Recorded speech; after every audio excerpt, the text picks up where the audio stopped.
الحمدللہ آج 29 مارچ 2020 کی قرآن کلاس نمبر 22 کی اسٹوڈیو ریکارڈنگ ہونے جا رہی ہے انشاءاللہ تعالی۔ آج ہم سورۃ البقرہ کی آیت نمبر 142 سے آغاز کریں گے اور یہیں سے پارہ نمبر 2 کا آغاز بھی ہو رہا ہے۔ پارہ نمبر اینڈ جو ہوا تھا پچھلا 1 نمبر پارہ، اس میں تحویل قبلہ کا جو مضمون ہے وہ سٹارٹ ہو چکا ہوا ہے۔ یہ بہت اہم مضمون ہے، اسی لیے آپ دیکھیں گے کہ مسلسل کئی رکوع جو ہے وہ تحویل قبلہ کے اوپر آئے ہیں، چونکہ اللہ تعالیٰ نے پرانی امت مسلمہ یعنی بنی اسرائیل کو معزول کر کے نئی امت مسلمہ یعنی بنو اسماعیل کو اٹھانا تھا اور ان کے ذریعے باقی لوگوں تک جو دعوت پہنچنی تھی، تو اس کے سمبل کے طور پہ اللہ تعالیٰ نے تحویل قبلہ کر دیا۔ یروشلم جو کئی صدیوں سے سابقہ امت مسلمہ کا قبلہ تھا، اس کو چینج کر کے دوبارہ سے قبلہ ابراہیمی کو قبلہ بنا دیا گیا، یعنی مکہ مکرمہ کو۔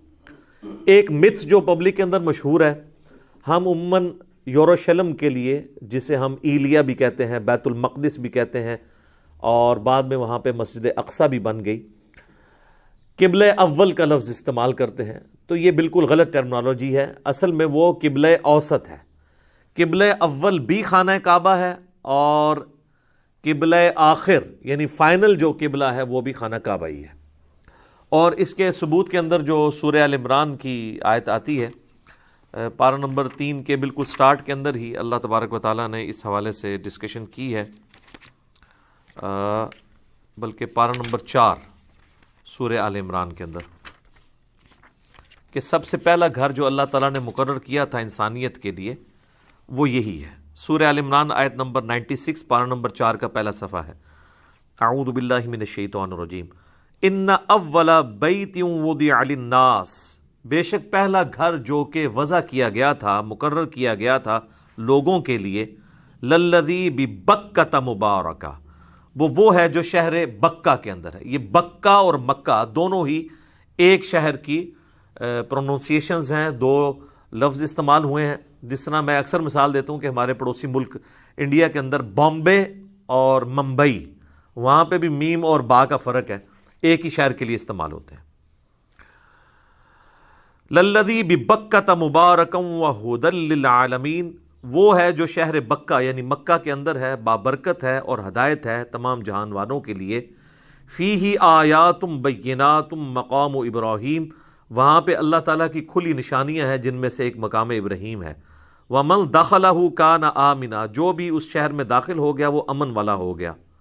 وللہ علی الناس حج البیت، اور لوگوں پر اللہ کا یہ حق ہے کہ اس بیت کا، اس گھر کا حج کریں۔ من استطاع الیہ سبیلا، جس میں بھی استطاعت ہو اللہ کے گھر کا حج کرنے کی۔ ومن کفر، اور جو کوئی روگردانی کرے گا، فإن اللہ غنی عن العالمین، تو بے شک اللہ تعالیٰ بے پرواہ ہے تمام جہان والوں سے، اللہ کو تو کوئی پرواہ نہیں جی۔ تو یہ حج کی فرضیت اس حوالے سے قرآن میں بھی آئی ہے، اسی آیت سورہ آل عمران آیت نمبر 96 کے کانٹیکسٹ میں۔ تو جب یہ ذکر ہوا کہ یہ پہلا گھر ہے، تو یہ حضرت آدم علیہ السلام نے ہی اسے تعمیر کیا، بعد میں ابراہیم علیہ السلام نے اس کی بنیادیں اٹھائیں جو گم ہو چکی تھیں۔ اور بخاری مسلم میں حدیث ہے، نبی علیہ السلام نے فرمایا، اے عائشہ، اگر مجھے تیری قوم کا خیال نہ ہوتا کہ یہ نئی زمانے جاہلیت سے پھر کے اسلام کی طرف آئی ہے، تو میں حتیم کو توڑ کر خانہ کعبے میں داخل کر دیتا اور اسے ابراہیمی بنیادوں پر کھڑا کر دیتا۔ ابراہیمی بنیادوں میں جو حتیم کعبہ ہے وہ کعبے کا حصہ ہے۔ وہ صحیح بخاری میں آتا ہے کہ مشرکین عرب نے اپنا جو حلال مال ہے، اکثر تو ان کا حرام ہی ہوتا تھا، حلال مال جوڑا اس کے لیے کہ اللہ کے گھر کی تعمیر کریں، تو ان کے پاس مال ختم ہو گیا، تو انہوں نے پھر پورا کعبہ تعمیر کرنے کی بجائے حتیم کو جو ہے وہ چھوٹی سی دیوار بنا کے چھوڑ دیا، باقی حصے پہ کمرہ کھڑا کر دیا۔ اب وہ اللہ کی طرف سے ایک حکمت ہوئی کہ وہ حتیم باہر رہا، نبی علیہ السلام کی خواہش تھی اسے داخل کرتے، لیکن آپ نے کہا کہ لوگ کہیں گے کہ اس نے کعبہ توڑ دیا۔ اور بخاری مسلم میں الفاظ ہیں، ایک تو میں بیت اللہ کا دروازہ نیچا کر دیتا، دوسرا حتیم کو کعبے میں داخل کر دیتا۔ وہ نہ دروازہ نیچا ہوا ہے اور نہ حتیم کعبے میں داخل ہوا ہے۔ البتہ بیچ میں ایک کوشش ہوئی تھی، حضرت عبداللہ ابن زبیر رضی اللہ تعالیٰ عنہ نے اپنے دور کے اندر، صحیح مسلم میں ڈیٹیل ملتی ہے، انہوں نے باقاعدہ اما عائشہ سے چونکہ یہ حدیثیں سنی تھی، وہ بھانجے بھی لگتے تھے، تو انہوں نے اپنے دور خلافت جو 9 سال کا ان کا بنتا ہے اس میں اس کو توڑ کے قبلہ شریف کو نیا تعمیر کیا. پھر بعد میں جب حجاج ابن یوسف نے ان کو شہید کیا تو اس نے ضد میں آ کے قبلہ کو دوبارہ سے توڑ کے بنایا اور اس میں پھر حتیم کو باہر نکال دیا. عبد الملک بن مروان اس وقت خلیفہ تھا بنو امیہ کا، حجاج ابن یوسف اس کا گورنر تھا حجاز میں اور عراق کے اندر. اس کو جب بعد میں پتہ چلا کہ یہ تو نبی علیہ السلام کی بھی خواہش تھی تو اس نے پھر کہا افسوس، یہ صحیح مسلم میں الفاظ ہیں، اگر مجھے پہلے پتہ ہوتا تو میں حجاج ابن یوسف کو کبھی اجازت نہ دیتا کہ وہ بیت اللہ کو توڑے عبداللہ ابن زبیر کی ضد میں. بہرحال پھر خلیفہ منصور کے زمانے کے اندر، یعنی جب بنو عباس کی حکومت آئی تو دوبارہ انہوں نے ارادہ کیا کہ ہم حتیم کعبہ کو کعبے میں داخل کر دیتے ہیں. تو امام مالک رحمہ اللہ تعالیٰ چونکہ وہ کافی اثر و رسوخ رکھتے تھے علمی طور پہ، انہوں نے پھر منصور کو مشورہ دیا کہ یہ کام تم نہ کرو ورنہ یہ حکمرانوں کی کھیل بن جائے گا. کل کو کسی اور کی حکومت آئے گی تو وہ بنو عباس، بنو امیہ، یہ خاندانوں کی ٹسل کو سمجھتے ہوئے کعبے کو توڑتے اور بناتے رہیں گے. چونکہ نبی علیہ السلام نے بھی فتنے کے ڈر سے اس کو روک دیا تھا، تم بھی اس سے رک جاؤ. تو وہ آج تک خانہ کعبہ اسی طریقے سے، حجاج ابن یوسف نے جو تعمیر کیا تھا حتیم کعبہ جو ہے وہ خانہ کعبہ سے باہر ہی ہے. بل وہ ہم جیسے مسکینوں کے لیے ایک اللہ کی طرف سے نعمت ہے. آج بھی آپ دیکھیں وہ کعبے کا دروازہ کتنا اونچا ہے، وہ قد آدم سے بھی اونچا ہے، کم از کم 8-9 فٹ ہے. آپ یعنی یوں ایک 6 فٹ کا بندہ بھی ہاتھ رکھے تو جسٹ اس کی دہلیز تک پہنچتا ہے. صرف حکمرانوں کے لیے وہ سیڑھیاں لگائی جاتی ہیں، وہ پہلے بھی یہی کچھ ہی ہوتا تھا. تو عام لوگوں کو ایک ایسے کعبے میں داخل ہونے دیتے ہیں جس طرح آج کل صرف حکمرانوں کو جانے دیتے ہیں. تو یہ اللہ کی طرف سے کرم ہوا ہے کہ عام آدمی بھی کعبے کے اندر کھڑے ہو کے نماز پڑھ سکتا ہے. حتیم کعبہ میں کھڑا ہو تو وہ کعبے کے اندر ہے. اب حتیم چونکہ کعبے کا حصہ، لہٰذا حتیم میں کھڑے ہو کے آپ کسی بھی طرف منہ کر کے نماز پڑھیں. جیسا کہ قبلے کے اندر بھی اکثر لوگ پوچھتے ہیں کہ خانہ کعبے کے اندر چلے جائیں تو کس طرح منہ کر کے نماز پڑھیں گے. جب آپ کعبے کے اندر چلے جائیں گے تو آپ جس طرح مرضی منہ کر کے نماز پڑھیں. بخاری مسلم میں حدیث ہے، حضرت بلال حبشی رضی اللہ تعالیٰ عنہ کہتے ہیں کہ میں نے نبی علیہ السلام کو خود دیکھا ہے خانہ کعبے کے اندر نماز پڑھتے ہوئے. اچھا، بخاری مسلم میں اور حدیث ہیں، کچھ صحابہ جو وہ انکار کرتے ہیں کہ نبی علیہ السلام نے کبھی بھی کعبے کے اندر نماز نہیں پڑھی، ہمیشہ باہر ہی پڑھی ہے. تو اس سے محدثین نے ایک بہت بڑا ایک رول اخذ کیا ہے علم حدیث کا کہ اگر 2 صحابہ اپوزٹ سٹیٹمنٹس دے رہے ہوں تو جو صحابی اس کام کے ہونے کی تصدیق کرے نا اس کی بات کو فوقیت ہوگی، اور جو انکار کرے اس کی بات چھوڑ دی جائے گی، کیونکہ انکار تو لا علمی کی بنیاد پہ بھی ہو سکتا ہے. لاجیکل ہے. جس طرح کہ صحیح بخاری میں موجود ہے، عبداللہ بن عمر کہتے ہیں کہ میں نے نبی علیہ السلام یا ان کے صحابہ کو کبھی بھی مغرب سے پہلے 2 نفل پڑھتے ہوئے نہیں دیکھا. اور دوسری طرف بخاری مسلم میں کئی حدیث ہیں کہ صحابہ کرام مغرب سے پہلے 2 نفل پڑھا کرتے تھے. بعد میں حضور نے کہا کہ جس کی مرضی پڑھ لے، جس کی مرضی نہ پڑھے. تو اب عبداللہ بن عمر کے فتوے کو چھوڑ دیا جاتا ہے کیونکہ ان کا فتویٰ اگنورنس کی وجہ سے ہے. اب جس نے دیکھ لیا وہ تو نہیں جھوٹ بول رہا. اب اگر حضرت بلال یہ کہہ رہے ہیں کہ میں نے نبی علیہ السلام کو خود کعبے کے اندر نماز پڑھتے ہوئے دیکھا ہے، تو جو کہہ رہے ہیں میں نے نہیں دیکھا تو ظاہر ہے وہ بھی ٹھیک کہہ رہا ہے کہ اس نے نہیں نہ دیکھا. اس کا یہ مطلب تو نہیں کہ یہ نہیں ہوا تھا. تو یہ ایک بہت بڑا علم حدیث کا مسئلہ بھی اس سے اخذ کیا گیا. بل نبی علیہ السلام نے وہ باقاعدہ پھر حدیث میں آتا ہے کہ وہ ستونوں کے پاس نماز پڑھی. قبلے کے اندر کوئی چلا جائے، اس یعنی چوکور خانہ کعبہ جسے ہم کہتے ہیں، وہ جو اس وقت آلموسٹ آپ سمجھ لیں مربع شکل کا ہے، سکوئر شکل کا ہے، ابھی بھی خیر مکمل سکوئر نہیں ہے، اور اگر حتیم شامل کر لیے تو پوری ایک پرفیکٹ مستطیل بنتی ہے، ریکٹینگولر. اس کے اندر اگر کوئی داخل ہو جائے تو جس مرضی دیوار کی طرف منہ کر کے نماز پڑھ سکتا ہے. حتیم بھی چونکہ قبلے کا حصہ ہے، لہٰذا حتیم میں بھی کوئی شخص کسی طرح منہ کر کے بھی نماز پڑھے وہ کعبے کے اندر کھڑا ہے. لیکن ہمارے اسلاف کا طریقہ یہی رہا ہے کہ جب وہ حتیم میں نماز پڑھتے تھے تو وہ پھر اس بلڈنگ کی طرف منہ کر کے نماز پڑھتے تھے. اور اس میں لاجک بھی ایک عام آدمی جو ہے وہ مطلب جس کو یہ پتہ ہی نہیں ہے وہ تو پکڑ کے اس کا قبلہ ہی صحیح کرواتا رہے گا. ٹھیک ہے، لاجیکل ہے. اور دوسرا اس اعتبار سے بھی لاجیکل ہے کہ اس وقت جو قبلہ ہے نا جی، اس کی میجارٹی بلڈنگ تو اس بلڈنگ میں آئی ہوئی ہے، تھوڑا حصہ باہر ہے. تو اگر آپ سینٹر لگائیں نا تو وہ سینٹر بلڈنگ کے اندر ہی آتا ہے. اوور آل بلڈنگ کا اگر سینٹر کیلکولیٹ کیا جائے تو اس میں اگر کوئی شخص کھڑا ہے قبلے کے اندر جائے اور قبلے کے سینٹر کی طرف منہ کر کے نماز پڑھے تو ایک لاجیکل ہے یہ چیز. تو بہرحال یہ جو قبلہ ہے یہ مسلمانوں کا قبلہ اول بھی خانہ کعبہ ہے، کیونکہ نبی علیہ السلام جب تک حرمین میں جب پہلے تھے، مکے میں ہجرت سے پہلے، تو قبلے کی طرف منہ کر کے نماز پڑھتے تھے، بل اس میں روایتوں میں آتا ہے کہ نبی علیہ السلام جو ہے وہ مستجاب دیوار کی طرف کھڑے ہوتے تھے، جو 70 انبیاء کا مصلی ہے یہ والا، جو حتیم کے اپوزٹ سائڈ پہ، اگر آپ پاکستان کی طرف سے دیکھ رہے ہیں یا انڈیا کی طرف سے دیکھ رہے ہیں تو یہاں پہ خانہ کعبے کا دروازہ آئے گا، یہاں پہ مقام ابراہیم ہے، اس کارنر پہ حجر اسود ہے، اور یہ جو ہے حتیم والی جگہ ہے۔ یعنی پاکستان سے اگر آپ ایریل ویو دیکھ سکیں نا سامنے تو آپ کو یہ ساری جگہ نظر آئیں گی۔ تو یہاں پہ 70 انبیاء کا مصلی ہے، جو کہ رکن یمانی سے حجر اسود تک، جو ابو داؤد میں آتا ہے کہ نبی علیہ السلام طواف کے دوران یہاں پہ دعا پڑھتے تھے، ربنا آتینا فی الدنیا حسنہ وفی الآخرۃ حسنۃ وقنا عذاب النار۔ تو یہ والی جو دیوار ہے، اگر اس طرف کوئی بندہ کھڑا ہونا تو اس کا رخ اس قبلے کی طرف تو ہوتا ہی ہے۔ جو بیت المقدس ہے وہ اس دیوار کے بالکل اپوزٹ سائڈ کے اوپر ہے، دونوں قبلوں کی طرف آپ کا منہ ہو جاتا ہے۔ اس لیے تو نبی علیہ السلام کو پھر بعد میں حکم دیا گیا، حضرت عمر کا بھی مشورہ تھا، اور صحیح بخاری مسلم میں آتا ہے اللہ تعالیٰ نے آیات نازل کر دی کہ وَاتَّخِذُوا مِن مَّقَامِ إِبْرَاهِيمَ مُصَلَّى، جو ہم پہلے پڑھ چکے ہیں کہ ابراہیم کے کھڑے ہونے کی جگہ کو اپنا مصلی بناؤ۔ اب ابراہیم کے کھڑے ہونے کی جگہ تو یہ تھی، اگر ابراہیم کے کھڑے ہونے کی جگہ بنائی جائے تو بیت المقدس تو رائٹ سائڈ پہ رہ جاتا ہے۔ تو یہ بھی قرآن میں اشارہ ہے کہ ابراہیم کا بھی قبلہ کون سا تھا؟ خانہ کعبہ۔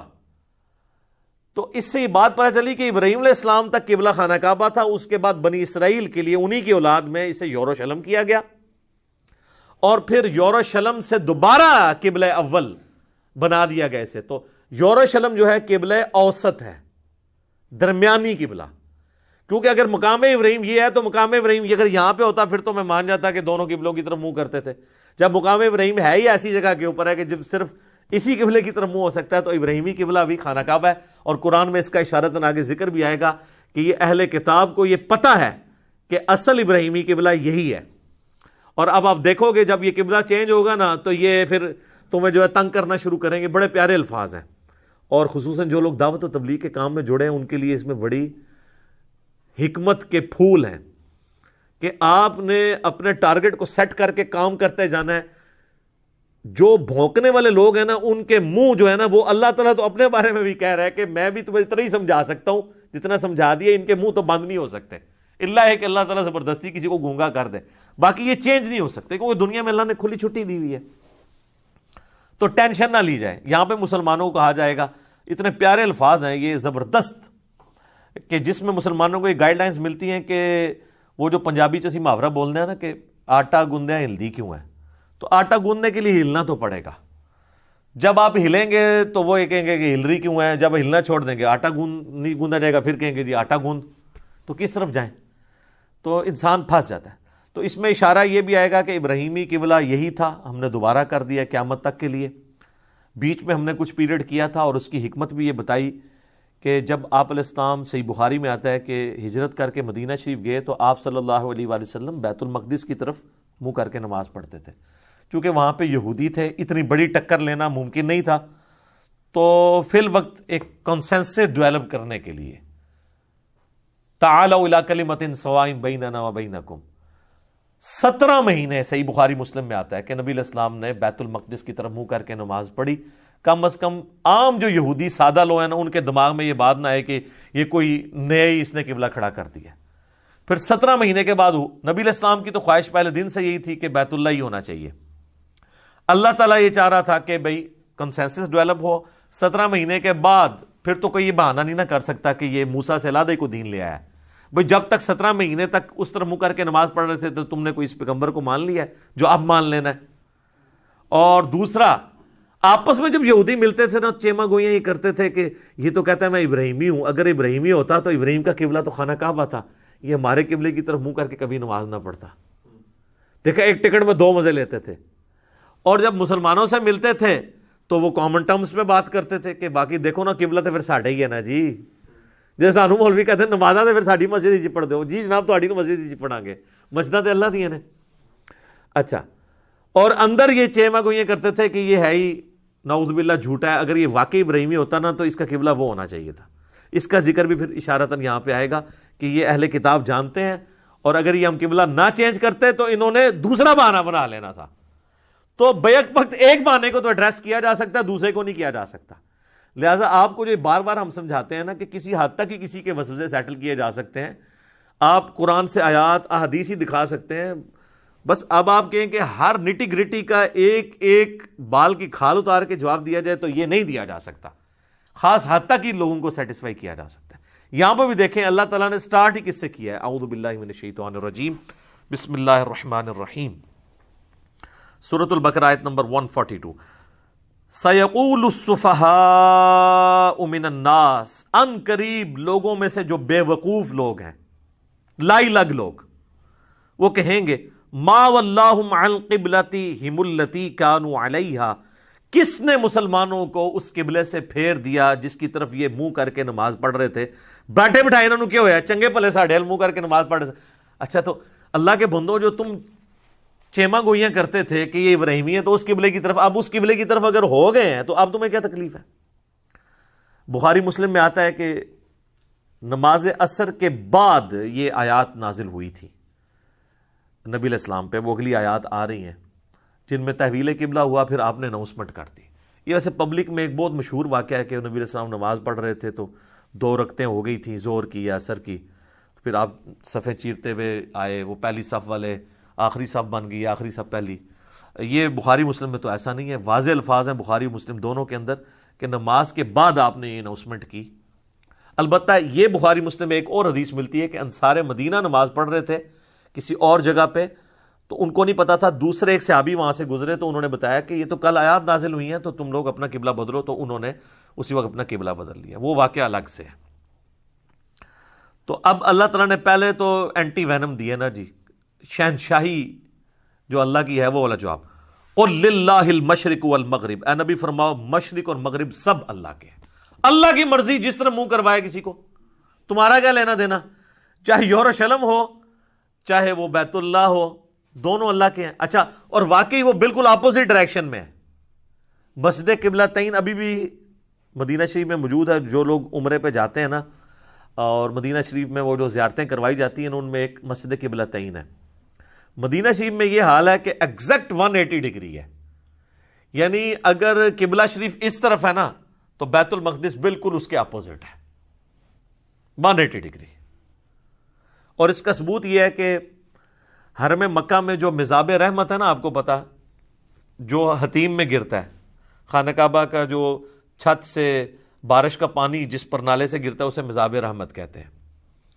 خیر لوگوں نے بڑے عقیدے اس سے وابستہ کیے، وہ سونے کا بنا ہے، کہتے ہیں ادھر تھلے جو نہ حلو جنتی ہو جائے گا، وہ کہتے ہیں جو خانہ کعبے کی چھت سے، تو وہ حالانکہ سورہ توبہ میں اللہ نے واضح فرمایا ہے کہ یہ لوگ مشرکین اب یہی کہتے تھے کہ دیکھو حاجیوں کی خدمت ہم کرتے ہیں، یہ کعبے کے متولی۔ اللہ نے فرمایا کہ اللہ پر ایمان لانا، آخرت پہ ایمان لانا، اس کے پیغمبروں کے ماننے کو انہوں نے کعبے کی خدمت کے ایکویلنٹ سمجھ لیا ہوا ہے، اصل دین تو وہ ہے۔ اچھا وہ مزاب رحمت ہے نا، جو مزاب رحمت کا رخ جو ہے مدینہ شریف کی طرف ہے، تو وہ جو صوفی ٹائپ لوگ ہیں وہ کہتے ہیں کہ یہ خانہ کعبہ خود اشارہ کر رہا ہے کہ اصل قبلہ وہ ہے، تو وہ مدینہ شریف کی طرف اگر روح ہے تو میں نے آپ کو پہلے بتایا کہ یہ جو مستجاب جو مسلح، یہ دیوار جو ہے یہ 70 انبیاء کا مسلح ہے، تو وہ اس مسلح کا پریکٹیکل رخ مدینہ شریف کی طرف بھی ہے، بیت المقدس کی طرف ہے، لہٰذا یہ پتہ چل گیا کہ مدینہ شریف اس طرف ہے۔ ٹھیک ہے، اب مدینہ شریف بھی اس طرف ہے اور بیت المقدس بھی اس طرف ہے، پہلے مدینہ آئے گا، بیت المقدس تو اس کے آگے آئے گا، تو لہٰذا اگر مدینہ یہاں پہ ہے تو مدینہ شریف میں کعبہ اس طرف ہوگا اور بیت المقدس اس طرف، بالکل 180 ڈگری۔ تو وہ مسجد قبلتین جو ہے نا مدینہ شریف میں، اس میں انہوں نے 2 محراب بنائے ہوئے ہیں۔ جو فزیکل محراب جہاں پہ امام کھڑا ہوتا ہے نا وہ تو زمین کے اوپر ہے، اور بالکل اس کی اپوزٹ دیوار میں انہوں نے فرسٹ فلور کے اوپر نا ہلکا سا محراب کا نشان بنایا کہ پہلے قبلہ یہاں پہ ہوتا تھا، کہ وہیں پر یہ آیات نازل ہوئی تھیں تحویل قبلہ کی۔ تو اللہ تعالیٰ ماتا مشرق و مغرب اللہ کے ہیں، جس طرح مرضی منہ کروائے، تم لوگوں کو کیا تکلیف ہے؟ یہدی من یشاء الی صراط مستقیم، وہ جسے چاہتا ہے نا سیدھے راستے کی طرف رہنمائی دے دیتا ہے۔